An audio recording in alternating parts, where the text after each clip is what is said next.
नमस्कार, सुप्रभात. मी सागर जोशी. TV9 मराठीमध्ये आपलं स्वागत.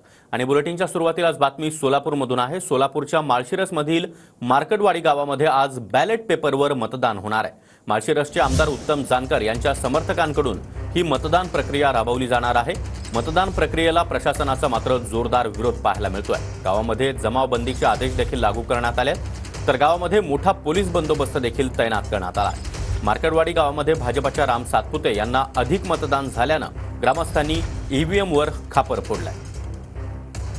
आणि या संदर्भात अधिक माहिती देण्यासाठी आमचे प्रतिनिधी सागर सुरवसे थेट मार्केटवाडी गावातून आपल्यासोबत जोडले गेलेले आहेत. सागर, ग्रामस्थ अद्यापही ठाम आहेत का बॅलेट पेपरवर मतदानासाठी?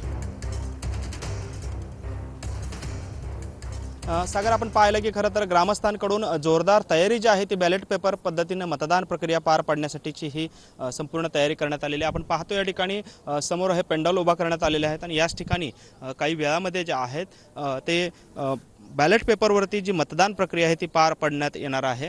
मात्र दुसरीकडे पोलीस प्रशासनाकडून या संपूर्ण प्रक्रियेला मज्जाव करण्यात आलेला आहे. जिल्हा प्रशासनाने अशा पद्धतीच्या निवडणुका तुम्ही घेऊ शकत नाही असं देखील सांगण्यात आलेलं आहे. मात्र असं असलं तरी आमदार उत्तम जानकर असतील किंवा त्यांचे समर्थक जे आहेत त्या ठिकाणी ही मतदान प्रक्रिया पार पाडण्यावरती ठाम आहेत. त्यामुळेच गावामध्ये खरं तर कालपासूनच 5 तारखेपर्यंत जमावबंदीचे आदेश जे आहेत ते लागू करण्यात आलेले आहेत.